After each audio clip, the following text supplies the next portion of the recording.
আজকের ভিডিওতে আমি দেখাবো use of SQ4R techniques in development of learning, অর্থাৎ শিখনের উন্নতির জন্য SQ4R কৌশল ব্যবহার।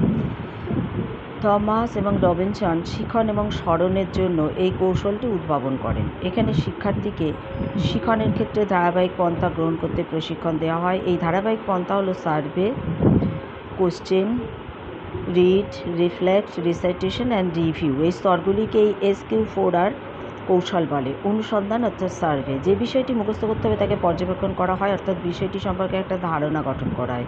সেকেন্ড হচ্ছে প্রশ্নকরণ, কোশ্চেন। এই স্তরে বিষয়টি সম্পর্কে শিক্ষার্থী নিজেকে জিজ্ঞাসা করে কি, কেন, কোথায় এবং কবে।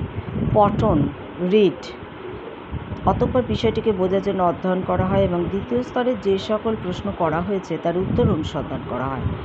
চতুর্থত হচ্ছে রিফ্লেক্ট। উপরের তিনটি পর্যায়ের বিষয়টি সম্পর্কে যেসব তথ্য পাওয়া গেছে সেগুলোকে সংগঠিত এবং অর্থপূর্ণ করে তোলা হয়। অর্জিত জ্ঞানের সঙ্গে তথ্যগুলির সাদৃশ্য বৈসাদৃশ্য বিচার করা হয়। আবৃত্তি ও পুনরুদ্বেগ, রিসাইটেশন অ্যান্ড রিকল। বিষয়ের মধ্যে যেসব তথ্য আছে তা মৌখিক ও লিখিতভাবে আবৃত্তি ও পুনরুদ্বেগ করা হয়। পুনর্বিবেচনা, রিভিউ।